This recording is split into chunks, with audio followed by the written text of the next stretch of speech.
Hello and welcome to the Gamecraft Podcast. I'm your host, Mitch Lasky. I'm Blake Robbins. And this is a podcast about the modern history of the video game business. Episode 8, The New Gold Rush. The history of virtual economies. Back in episode 4, we talked about a multiplayer online role-playing game, a graphical mud released back in the mid-1980s called Island of Kesmai. Around that same time, LucasArts, the game division of George Lucas's Star Wars empire, released their own graphical mud, a virtual community they called Habitat.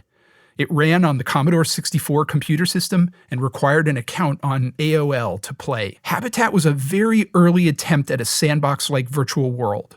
One of its most unique elements was that it was designed to be self-governed by the virtual citizens of the habitat. The game designers tried to limit themselves to building just tools and infrastructure and allowing the players almost total autonomy to design their own play experiences. Habitat also had a self-contained virtual economy with money, banks, ATMs, vending machines, and pawn shops. In 1990, a few years after launch, the two lead designers wrote down some of the lessons they learned.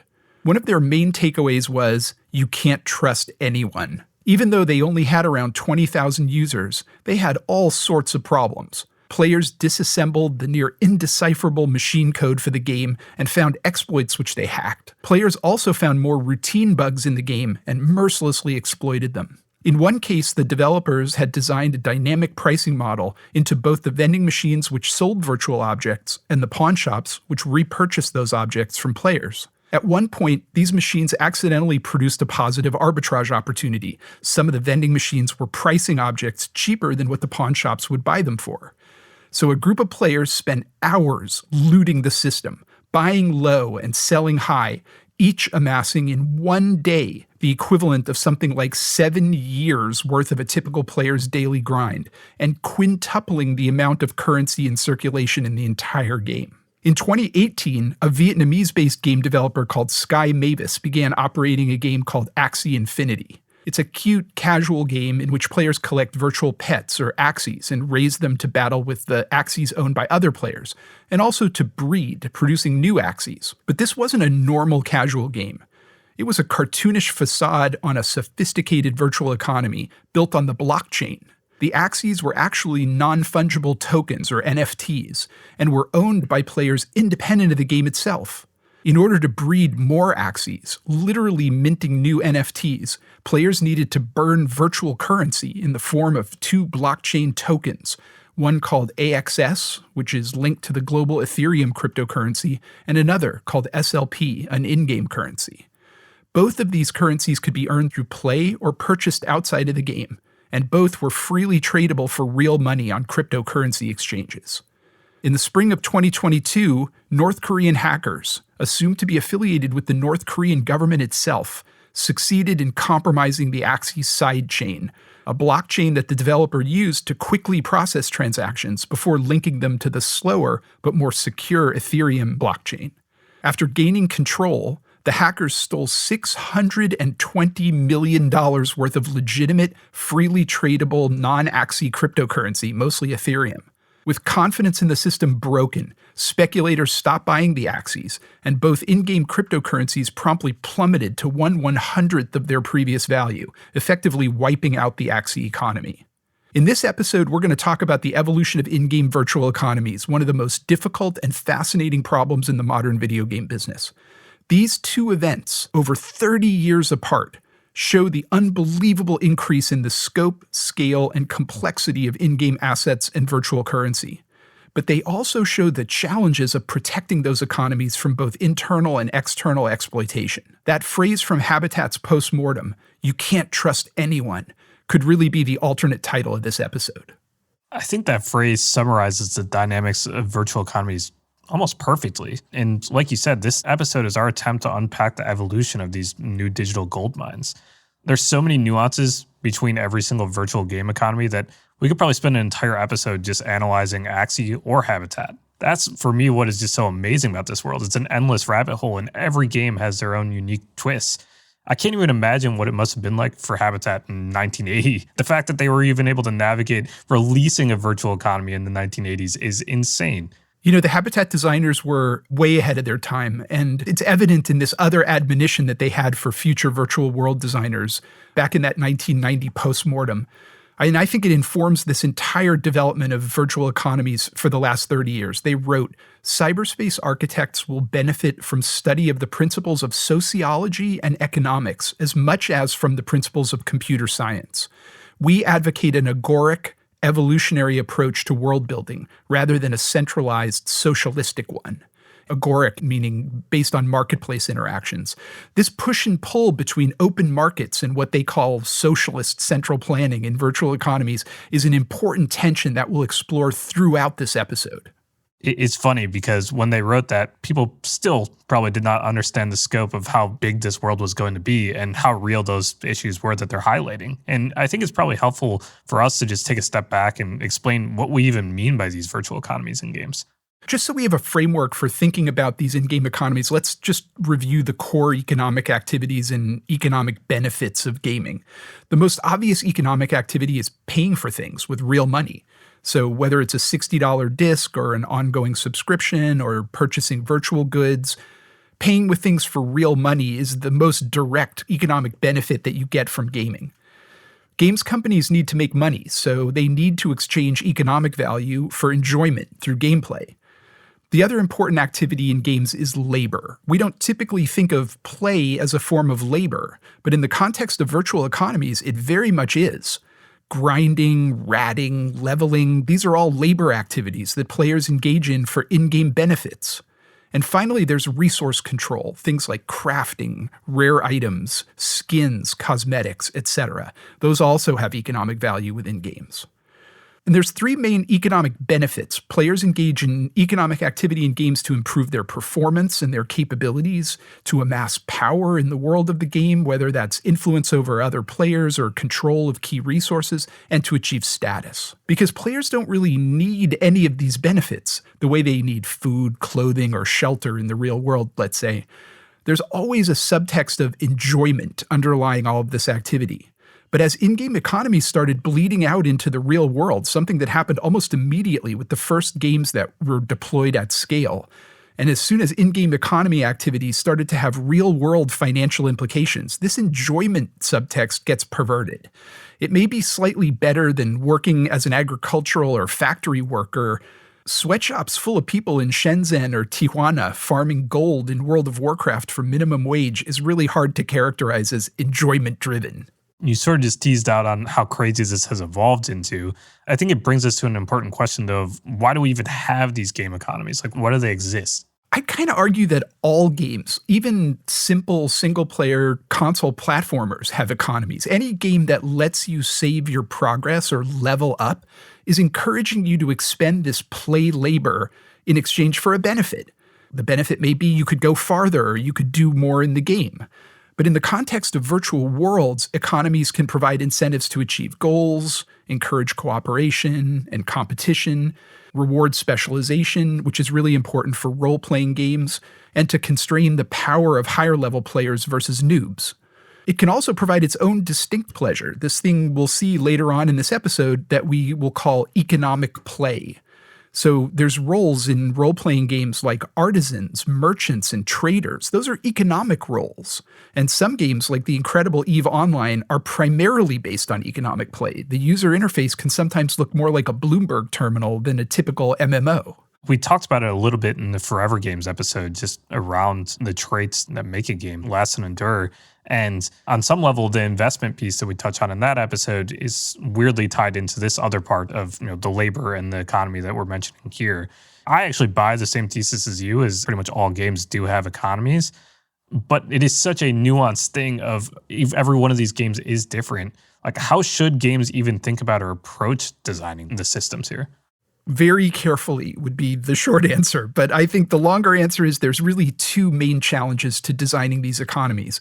The first is clearly maintaining fun. So if you need to constrain rewards and force long-term grinding in order to control your economy, that's going to interfere directly with the player's experience of fun. As the great MMO designer Raf Koster has said in the context of grinding, labor implies profit. And if the profit for grinding isn't large enough or the labor isn't enjoyable enough, you're going to destroy the basic fun factor of your game. So I think that's concern number one. I used to call this actually the under a killing moon problem when I worked in the video game business with designers. Under a Killing Moon was this early point-and-click adventure game that came out in 1994 like no one remembers. But I remember it because the first puzzle of that game was so frustrating. It required you to fill out a credit card application, find a stamp, mail an envelope, wait for the credit card to arrive in the mail, go to a store, buy a fax machine, plug the fax machine in, and then get notified about your first mission. I consider this to be a criminal act of game design. You're making me do stuff in a game that I would never, ever want to do in the real world. And I think the same applies to the design of these virtual economies. You have to, at some point, understand that this is a game and not a job. So if that first challenge is fun, the second challenge is resilience. As we'll see in the rest of this episode, in-game economies can be just as complex and unpredictable as real-world economies. They can be just as susceptible to things like money supply, hoarding, inequality, arbitrages, and monopolies. They can be vulnerable to bad actors, thieves, pirates, bullies, con artists. All these things exist in virtual worlds. And there's a third challenge that arises from the nature of how games, particularly games as services, are deployed. And this is the problem of cohort staging. Let me try and explain what I mean by this. It comes from the fact that not all the players start the game at the same time, nor do they progress through the game at the same pace. So what you end up with is early adopters who show up and start advancing through the game's progression system, accumulating all this wealth and property. And as time goes by, hopefully if the game's working, more and more players show up. The game economy has to start these new players off with some resources to make their experience enjoyable, so that necessarily expands the money supply as well as the supply of basic goods like weapons and armor in a fantasy RPG, for example. So that new cohort of players sets off on their journey and accumulates their own wealth and property, and so on with each new cohort. If the game is successful, each of these new cohorts is larger than the last, creating something that looks like a pyramid with noobs at the bottom and experienced players at the top. Why is the cohort staging such a big issue, or why does it matter? It matters because it leads to the first really unique problem of in-game economies, and it's a problem that's been called mudflation to account for the game-specific nature. So we're taking inflation, deflation, and mashing it together with mud for multi-user dungeon. While the game economies can experience conventional money supply problems like inflation, like deflation, and even stagflation, which we'll talk about later in this episode, those problems aren't really unique to game economies, but mudflation is. Now I just got to know what mudflation actually is. So mudflation is a game-wide decline in the value of both items and currency in virtual worlds, caused by the underlying growth of the game's audience, the effects of player progression, and later expansion of the world of the game. It's simultaneously a form of asset deflation resulting from experienced players accumulating and discarding items at a rate that depresses the value of those items for noobs, and a form of inflation depressing the value of virtual currency as the in-game money supply expands to meet the demands of new players and an ever-expanding set of rewards and achievements. I think it's easier to understand with an example. In EverQuest, the early players generated wealth from achievements and grinding. They leveled up, they bought more powerful weapons and armor, and the faster they leveled up, the more obsolete gear they'd cast off or try to sell, undermining the central economy's pricing of those items. As the cohorts expanded, remember, it's a pyramid, so each cohort is bigger than the last.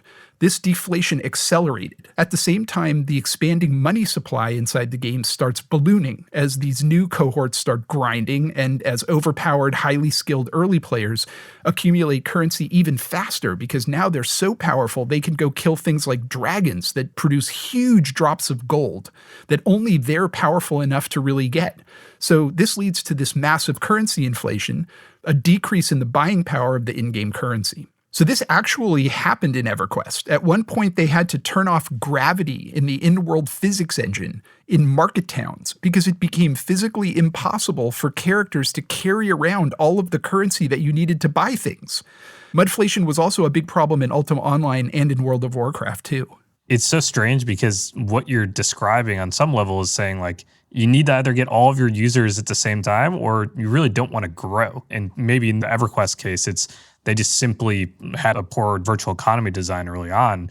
But it's so interesting to think about the phenomenon that's happening here. Yeah, you're right. It is kind of a problem of the inherent nature of the growth of games over time, but it can also result from just outright bugs, like we saw with Habitat at the very beginning of this episode. I mean, it can get so bad that money is no longer even in demand.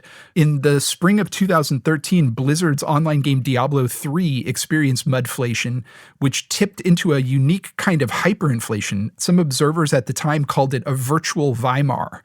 Blizzard had introduced real money trading in their auction house to prevent virtual goods leakage to places like eBay outside of the game.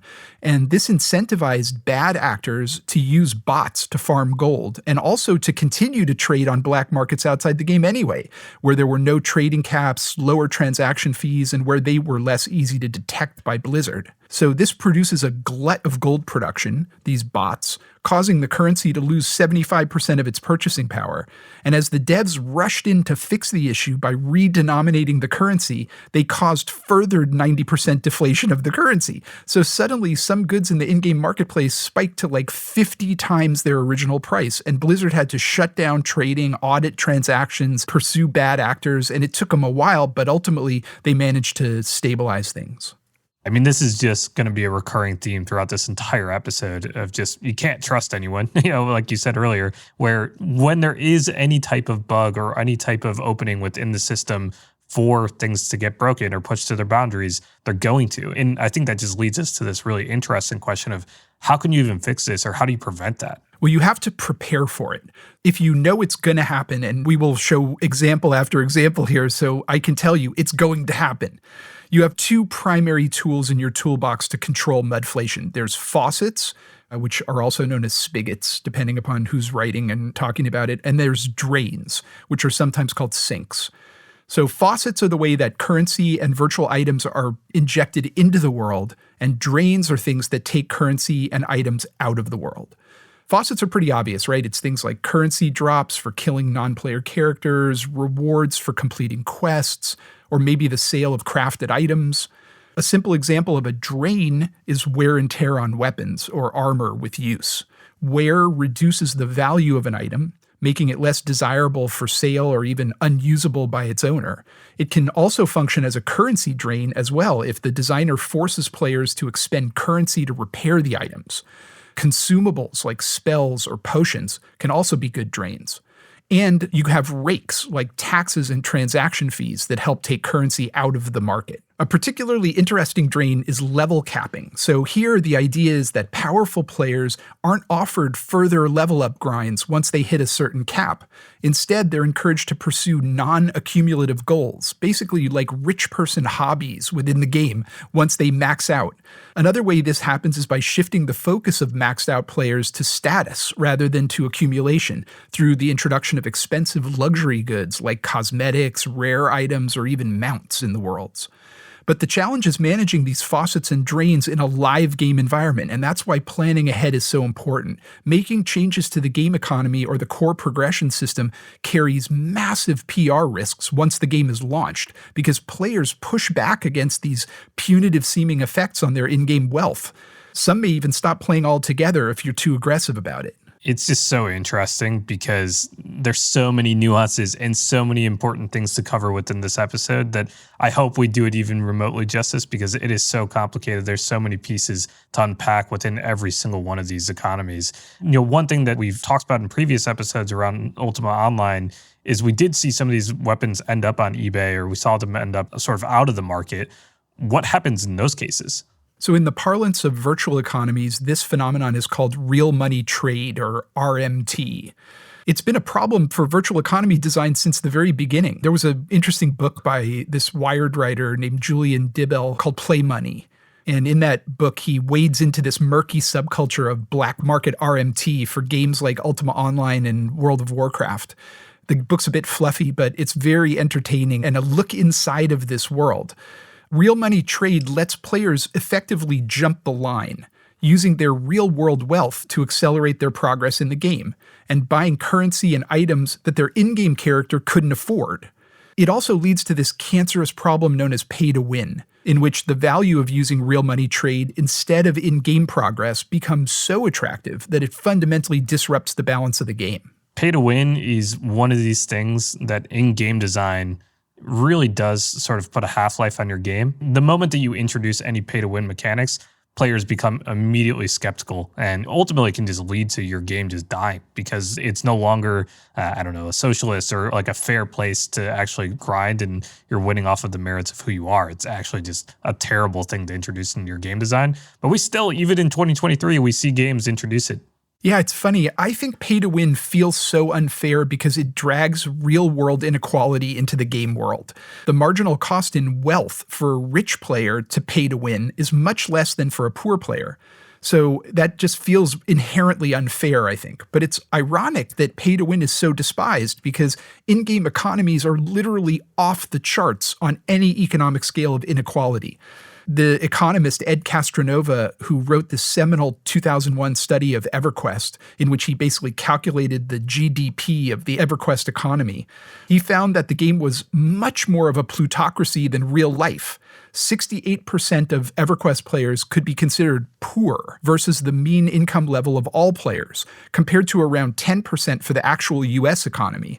Of course, poverty in a game environment is much less consequential than in the real world, but I've always found it interesting that there's not much class consciousness in virtual worlds, maybe beyond just knee-jerk objection to pay to win. It's funny. I think if anyone were to study my gaming habits, they would for sure say that I'm a poor player because I sort of just refuse to partake in any of these pay-to-win mechanics. The moment that a game has it, I try and grind. I try and see if I can actually reach to a point that is actually fair. But the moment that I feel like there's a cap and I need to start spending, I basically always churn. Most publishers have tried to ban RMT in some way. And after many lawsuits by publishers against the black marketeers, lawsuits that really raise some interesting questions about ownership and copyright, eBay decided to end the listing of in-game assets for sale in 2007, so they've really pushed the RMT market to the fringes, to the real black markets. Most publishers try and keep all the items and gold trades in-game, with mixed results.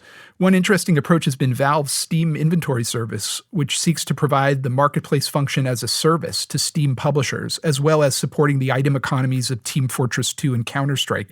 You have more context about this. Tell me a little bit more about these session-based economies. You hit the nail on the head. Valve is, in my opinion, by far the most thoughtful and robust around their virtual economies. And it honestly all starts with Team Fortress 2, which we talked about earlier on around Quake mods and all of that. Team Fortress actually was a Quake mod back in 1998, and through some crazy transitions of Valve making smart acquisitions, Team Fortress 2 comes out in 2007.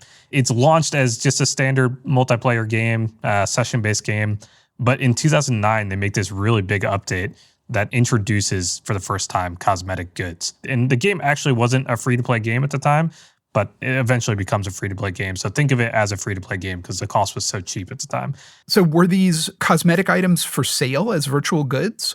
The early cosmetic items that were introduced, it was actually initially hats. They were all really just random through pure grind. It wasn't until I think it was the end of 2009, they introduced crafting, which was basically you would earn items, mostly weapons or other things, and you could turn those. There was a sink where you could drain those out and discard them and turn them into something else. It was the early days, though, they really limited the amount of cosmetic items that were getting into the ecosystem. And actually, the real unlock for them wasn't until 2010, where a lot of people will credit Team Fortress 2. There's a little bit of debate online if FIFA might also take the crown for this, but Team Fortress 2 introduces the first major loot box, where they have a loot box and a key system.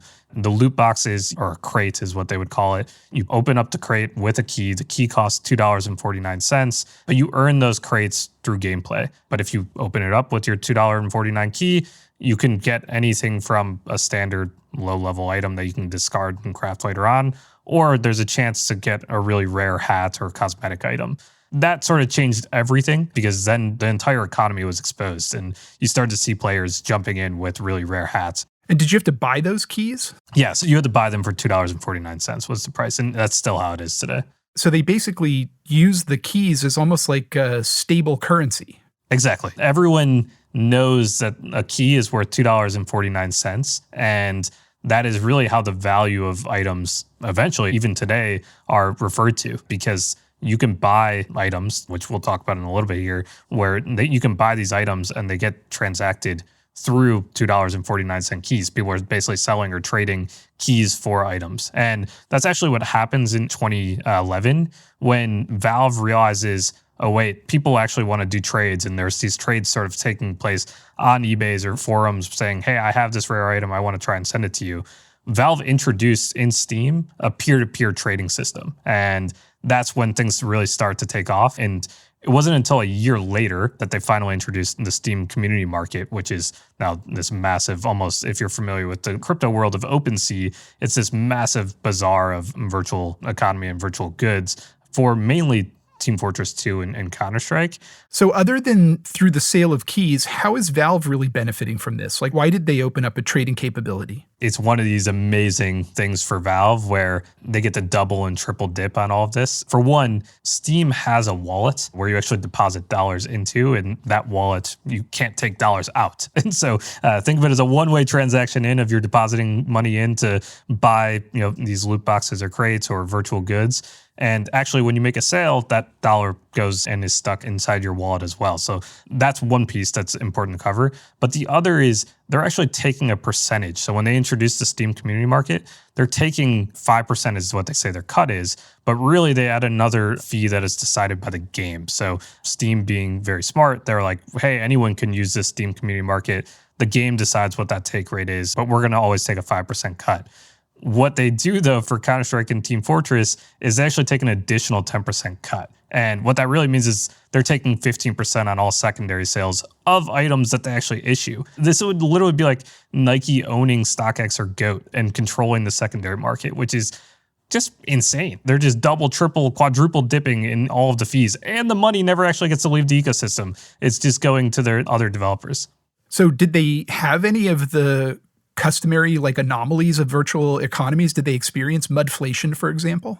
This is where it gets interesting because they have so much control over their economy. There's been little blips, and if you go really deep into the weeds, you'll see some examples where there's bugs and whatever else. But for the most part, they've been able to control their economy.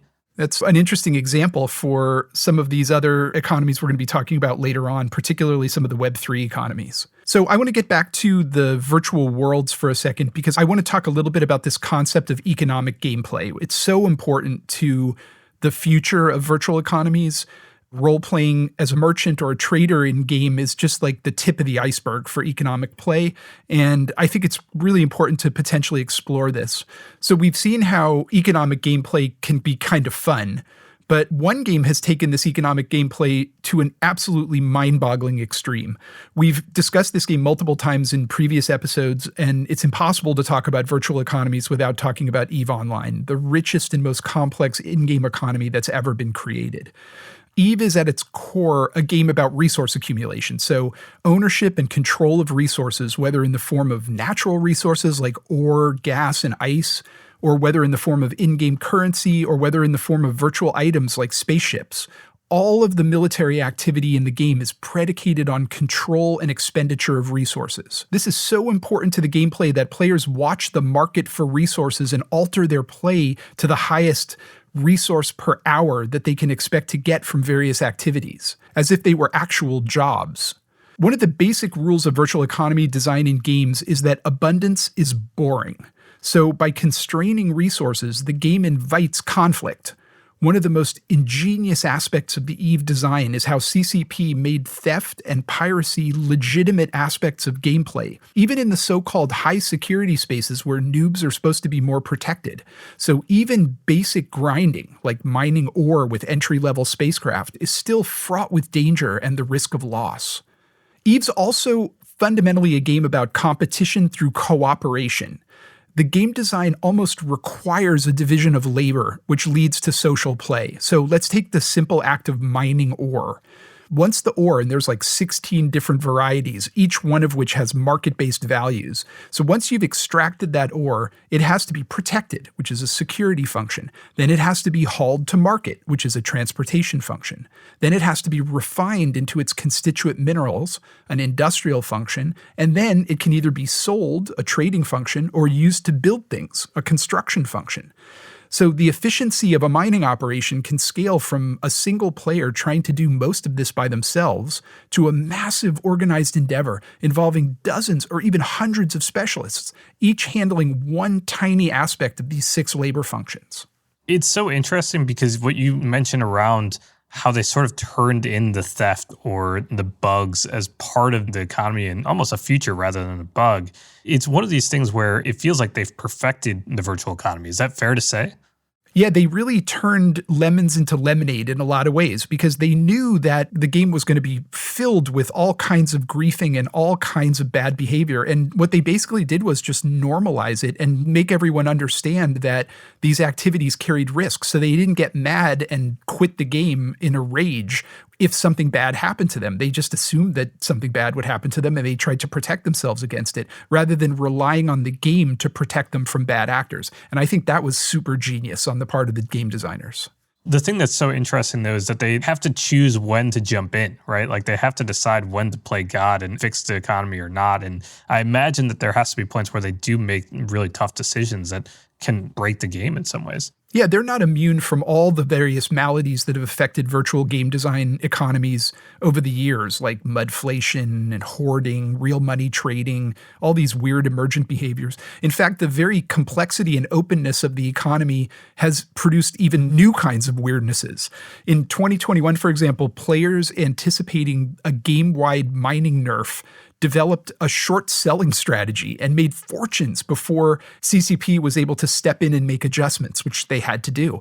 Players created in-game casinos, and the casino owners became some of the richest players in the game, and feuds broke out between rivals, leading to some of the most enormous and expensive casino wars in the history of the simulation.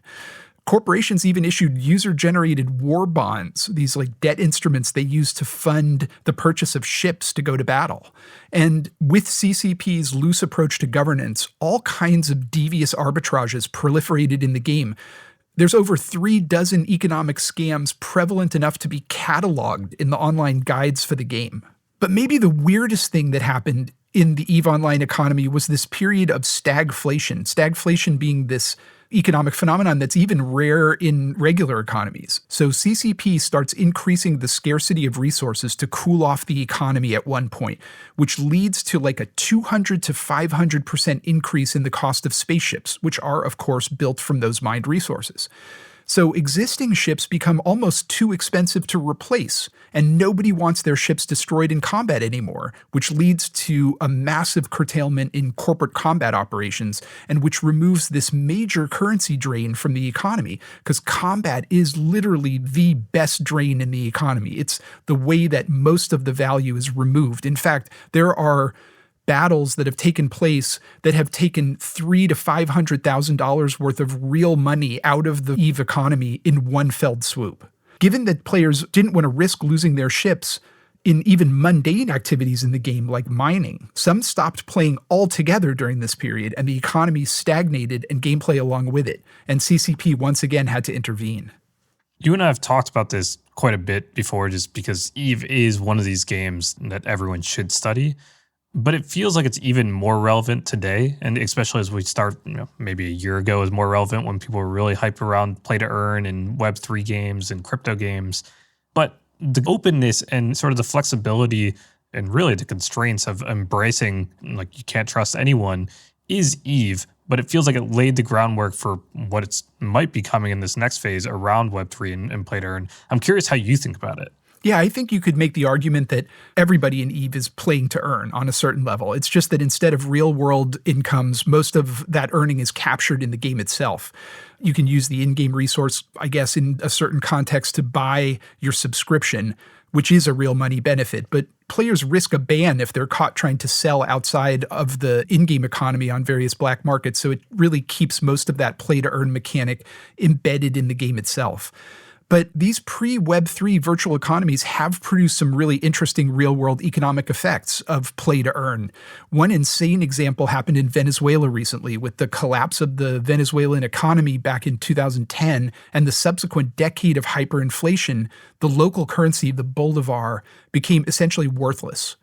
Thousands of Venezuelans started gold farming in RuneScape, this game that we discussed back in the Forever Games episode that was at this point already 20 years old, and selling gold on the black market. This provided a lifeline for many people, both a way to escape poverty and also a way to fund immigration out of Venezuela to neighboring countries. So despite being only the 50th largest country on Earth by population, Venezuela became the 8th largest market for RuneScape players.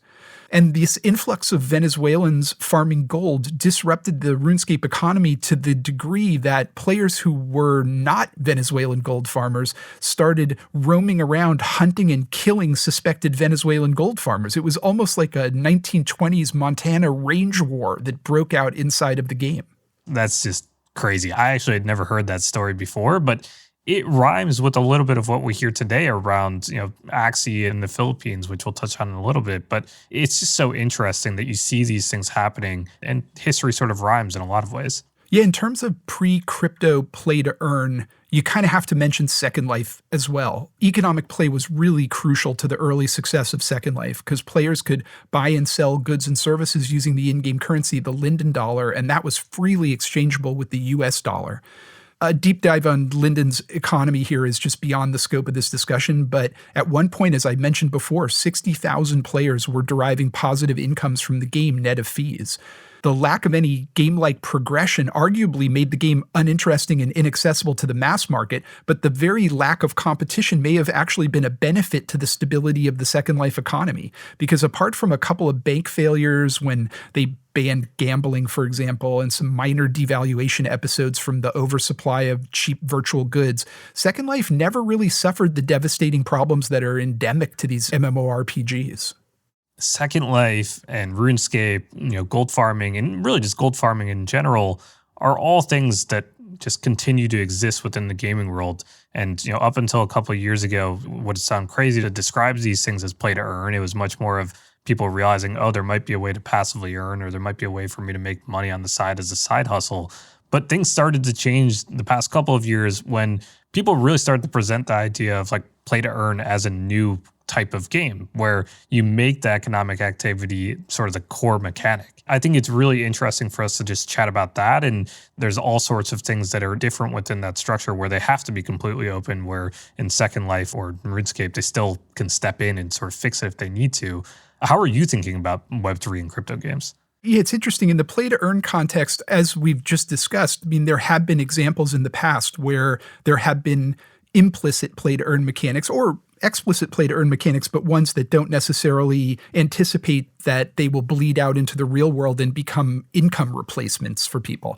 But the crypto play-to-earn games seem to really foreground this economic activity as central to the experience. The games are built on the blockchain. They involve the use of these non-fungible tokens or cryptocurrencies representing in-game items and in-game currency. But because those game assets are owned by the players and represented by ledger entries in the blockchain, they're freely tradable and convertible into fiat currencies. The idea of Web3 gaming has also introduced some interesting issues around governance of virtual worlds and economies. For most games with virtual economies, the end-user license agreement, or the EULA, is basically like a social contract specifying what's permitted and what's forbidden in the virtual economy. A publisher's right to ban a player for gold farming, that's in the EULA. Some publishers have created player councils to hear grievances and discuss issues with managers and designers of the game, but most of those councils are truly advisory in nature and don't really have any real power. But one of the core values of Web3 is this concept of decentralization. This comes mainly from the distributed trust model on which the blockchain itself is based. The Ethereum cryptocurrency, for example, launched in 2015, expanded this notion of decentralized trust with the introduction of this idea of a smart contract. A smart contract was basically just a self-executing bit of computer code that could be set up to autonomously perform certain actions when certain conditions were met. So smart contracts enabled NFTs on the one hand, but they also enabled this other innovation, which was the idea of the decentralized autonomous organization, or the DAO. DAOs are governance organizations that use cryptocurrency tokens to grant voting rights. Think of them as akin to like shareholder democracy in a public corporation where your stock ownership gives you voting rights. Various Web3 games have launched with governance tokens and DAOs, giving ownership and governance to the players with real voting rights on key issues. I think it'd be helpful to just talk about maybe some of the early examples that we've seen of crypto games or Web3 games. One of the first attempts to create a game on the blockchain was CryptoKitties, which was launched in 2017 by a Canadian company that was active in the NFT space, but not really with a lot of game design experience. In fact, I think it's kind of a stretch to call CryptoKitties a game at all. It had no real gameplay other than buying, owning, and breeding cats through this sort of random combinatorial activity. It launched on the Ethereum blockchain, and each virtual cat was a non-fungible token, an NFT. It had a brief boom. Some of those virtual cats ended up selling for $100,000 or more during its initial surge in popularity. But the design limitations of the game, combined with its sudden user growth, flooded the Ethereum blockchain with transactions. Actually, at one point, it was estimated that a substantial fraction of all Ethereum activity, perhaps as much as 25%, was CryptoKitties. This not only bogged down the Ethereum network globally, but it also exposed some weaknesses in the Ethereum blockchain, the concepts of throughput and transaction costs, that subsequent Web3 developers ended up adopting so-called side chains to route around.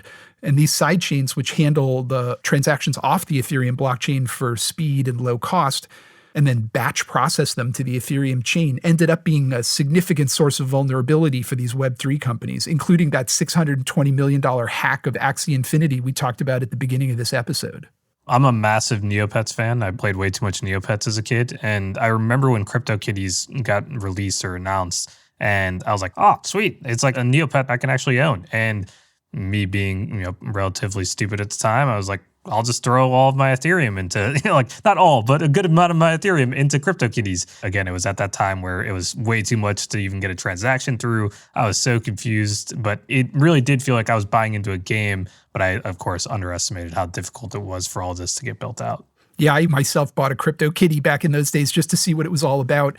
And the transaction was so fraught that I think I still have that CryptoKitty because I never got around to selling it. The economy of CryptoKitties was really primitive and ill-conceived, and it suffered from a lot of the highly predictable problems of in-game economies like mudflation. They didn't build in adequate drains, user growth flooded the market with unsellable cats, and since there was really nothing to do with your CryptoKitty other than breeding it and selling it, people accuse cryptocurrency of being a Ponzi scheme. This was almost literally a Ponzi scheme because there was really nothing else to do except try and find suckers to buy your cats. This caused the market to contract, and since the potential value of the cats was really the only reason you'd participate in the game at all, it kind of effectively killed it. The CryptoKitties developer, however, spun the technology behind the game off into a separate company called Dapper Labs, which has gone on to become a relatively successful company. They've done NFT projects like NBA Top Shot, if you've heard of it, or UFC Strike. They've raised hundreds of millions of dollars in venture capital along the way. But I think CryptoKitties highlights one of the real problems with this early era of crypto gaming, and that is it was generally dominated by people with crypto backgrounds rather than people with gaming backgrounds. So you ended up with relatively sophisticated crypto economies, but with no real gameplay, and that really hampered, I think, the success of a lot of these early titles. I think that's right. Even to this day, we haven't seen that many examples of real game designers coming into the space and approaching it from first principles. At CryptoKitties, they were sort of approaching it from first principles of let's build this new economy or build this new collectible, and then we'll build the game. Turns out building a game is really, really hard. Yeah, putting the cart before the horse like that, I think, is not a recipe for success in the games business. Another interesting example is that Sky Mavis game, Axie Infinity, that we mentioned at the beginning of the podcast. Like CryptoKitties, this was a game about owning and breeding virtual pets, but it included a bit more gameplay, like a light combat system. And I think the team had a little bit more experience, at least as players of games, if not as game designers. So the team got interested in CryptoKitties in 2017, but they felt it was flawed as a game, correctly so, and they launched their own project Axie Infinity in 2018. I talked to them actually in the summer of 2021. At that point, they had like 250,000 daily active users, most of them in developing nations like the Philippines.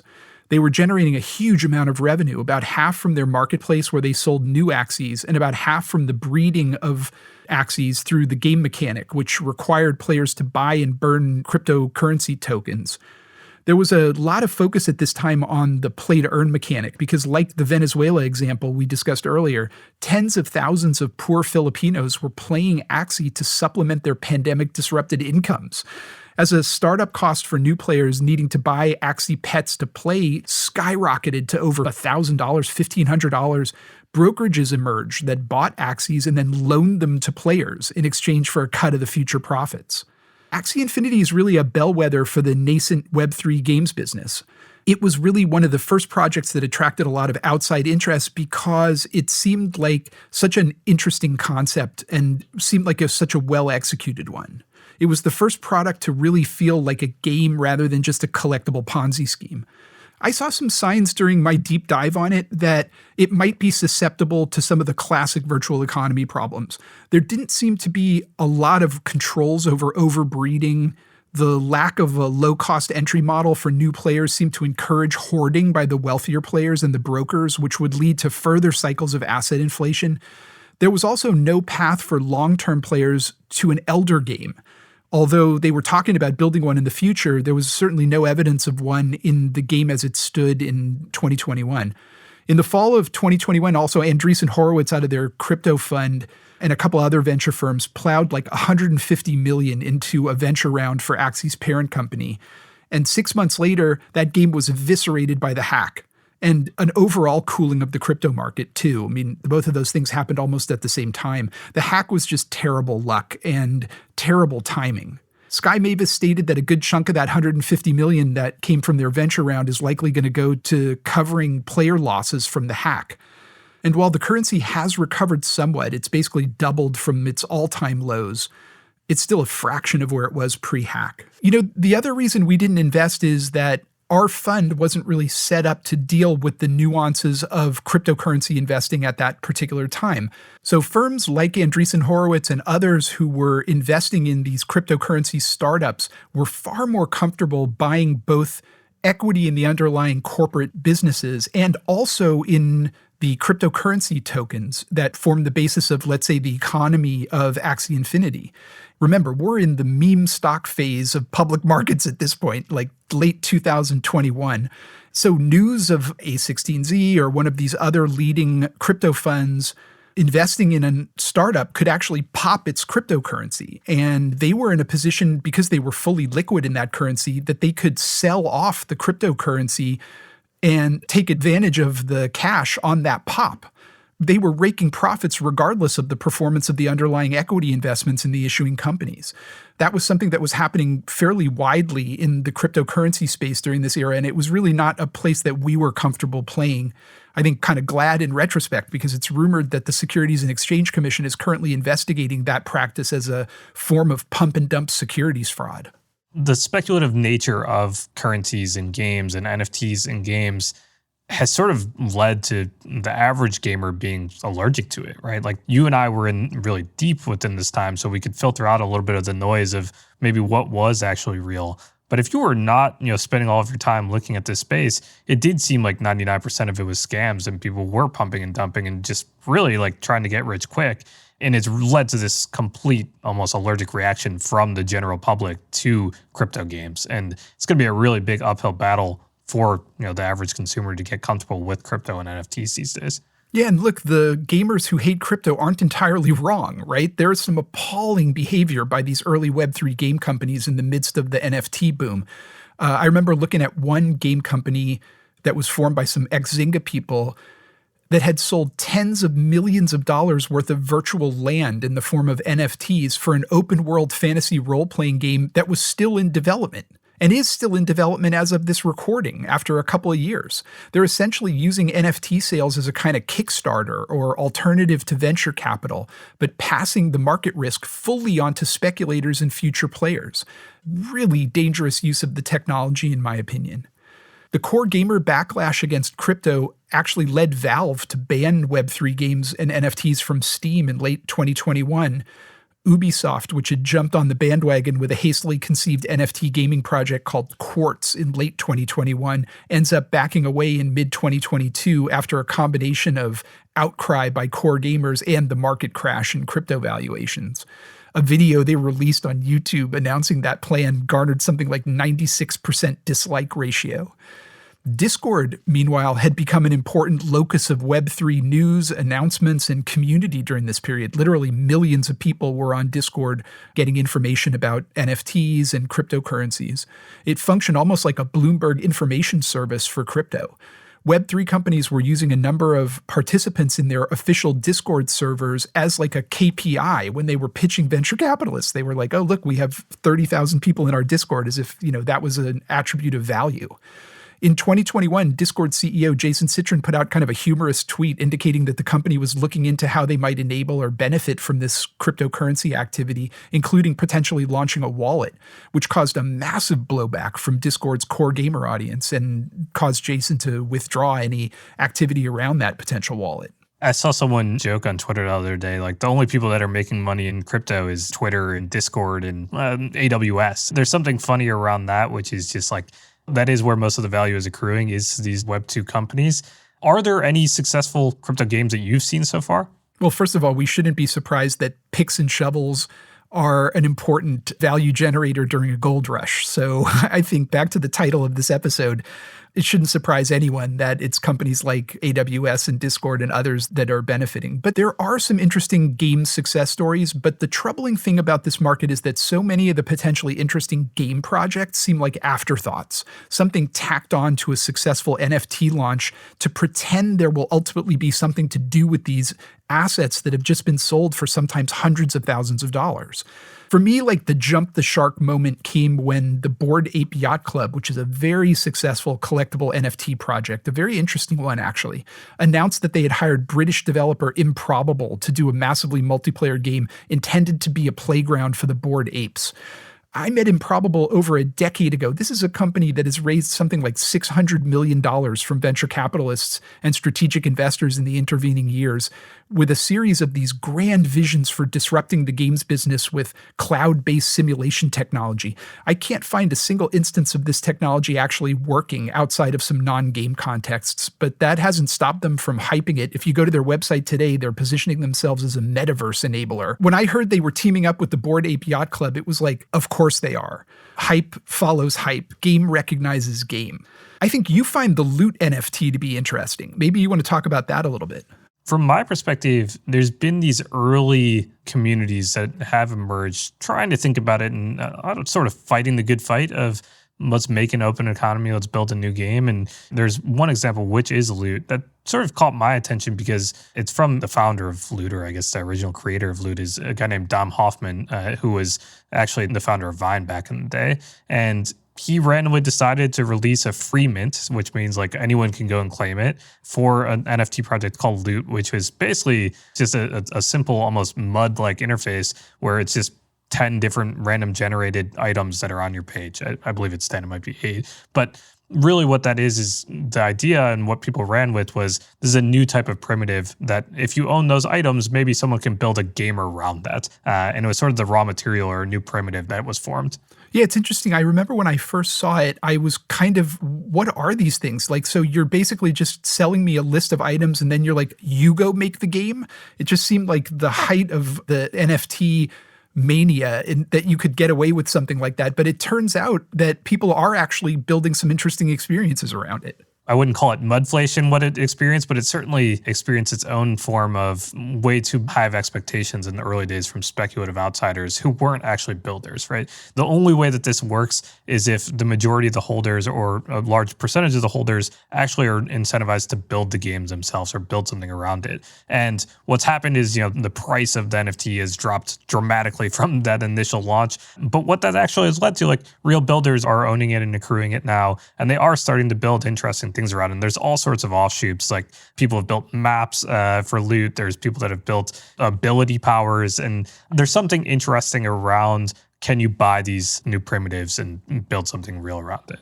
I think that what the French company SoRare is doing is also kind of clever. Full disclosure, Benchmark is an investor in SoRare. I'm not involved in that investment, but I'm familiar with it. Sports card collecting, which is what SoRare's NFT is designed to mimic, is a natural fit with this idea. They've formed some really interesting partnerships with the NBA, the MLB, some soccer leagues and teams.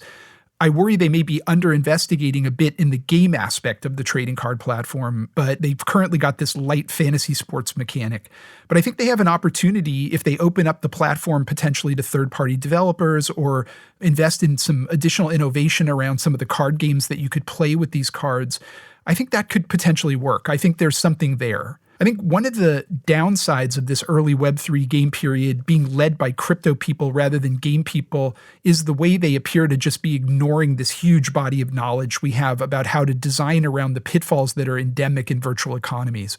As you've pointed out to me in the past, Web3 gaming has this other dimension to the problem of design of in-game economies that traditional in-game economies don't typically have, and that is the role of the speculator. In some cases, a major constituency of the game's virtual economy isn't even playing the game. They're simply owning NFTs and cryptocurrency, essentially for investment purposes. And this is a huge unexplored problem. You really opened my eyes to this in some conversations we had a couple of years ago around this idea you called the three-body problem. Yeah, I sort of like to joke. Can you imagine if you were playing, Counter-Strike or one of these games or World of Warcraft and basically a hedge fund that came in and they're like, hey, we're just going to buy everything. And you're like, what is going on? And really, it's a different type of a mudflation where you're actually killing the economy because all of the scarce goods are just being hoarded by the hedge funds. Yeah, it's going to be interesting. I think some good game designers are going to figure out how to incorporate the speculator into the metagame. And I think that's going to be the really key moment when I think a lot of interesting gaming is going to be enabled in the Web3 space, where you really have the player, the developer, and the speculator in a more stable and more game-centric pattern that they can all benefit from the economy and that they can all engage in their various forms of economic activity without it destabilizing one another. I think that's one of the reasons why, again, biased because we're investors in SoRare, is why SoRare is so interesting, is that card collecting is on some level a speculative activity of, I believe and I want to hold this player because I think it's interesting. That's a perfect almost product market fit for crypto and Web3 games right now. So let's end this episode and let's end this series because sadly, this is our last episode of this 8-episode miniseries on a more hopeful note. In 2011, I made an investment in a small development studio in Los Angeles called That Game Company. That Game Company is run by Jenova Chen. He was famous for this series of beautiful games, Flow and Flower and Journey, that were utterly unique. In Flower, for example, the player plays the wind. Journey is both a satisfying adventure game on one level and also a deep meditation on death. Jenova's games can produce some really meaningful emotional responses in players. Journey had this really cool multiplayer feature in which you shared your adventure with an anonymous live player with whom you could barely communicate. But the bond that players formed with these silent companions was so strong, it led to this whole genre of online forum posts in which players tried to find the people they were playing with. It was like an in-game version of the Craigslist misconnections page.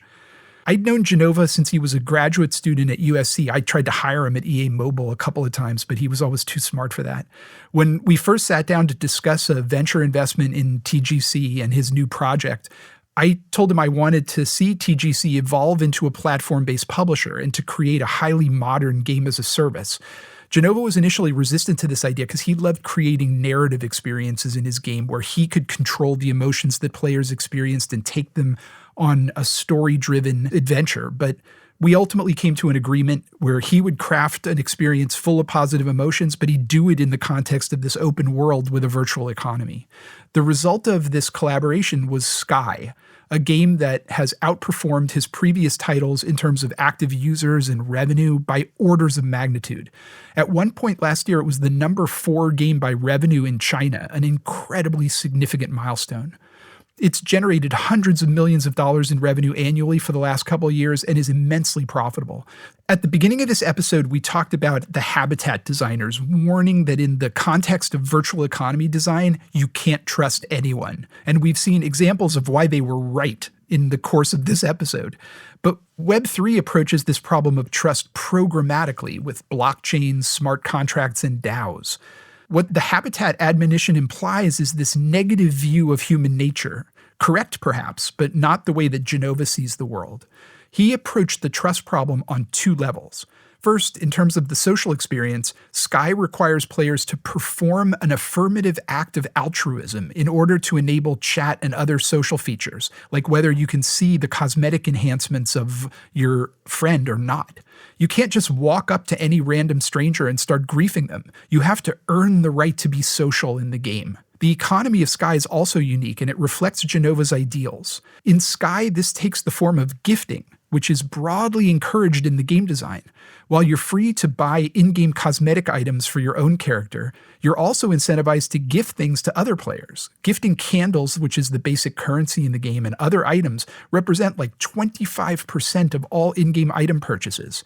They've also come up with an innovative way to encourage friends to buy season passes for each other as gifts, resulting in between 40 and 50% of all season passes being purchased this way. Sky provides, I think, an important counterexample in a world where the selfish motivations of late-stage capitalism dominate most MMOs and speculation-driven Web3 games. That game company, to me, is one of these amazing case studies of exactly what you're talking about, of how can you correctly incentivize or design the system to prevent, the bad actors, or how do you enable the good behavior? And Jenova is clearly just on a different level because Sky is magical. I think it's really important because it demonstrates that you can design a robust and resilient in-game economy that rewards trust, that encourages positive behaviors, but that also works as a compelling business model at scale. And so I want us to end on that note because I think it really suggests a direction for game designers to move forward in the future. It doesn't always have to be about combat. It doesn't always have to be about accumulation. There's ways to design games that are economic in motivation and that are very successful in terms of monetization, but that are also positive in terms of the vibes that they're putting out into the world. So at this point, our series is over. Blake and I want to thank those of you who've listened through all 8 of these episodes and made it to the end. Hopefully you've learned something along the way. Hopefully you've been entertained and you've heard about some games and game designs that you'd never contemplated before. We wanted to ask you, our most dedicated listeners, if you'd be interested in any additional content. We don't really have anything planned, but if there's enough interest, we would consider doing a bonus episode, for example, or a mailbag episode where we could take some listener questions, or perhaps we'd have enough interest to do another season in the future. But in any event, Blake, I want to thank you, and the listeners, peace out. Thank you, Mitch, for having me. And thank you to everyone who listens. I mean, this has been just an amazing experience for me. And I truly feel like I'm the lucky one because I just have learned so much throughout this entire journey.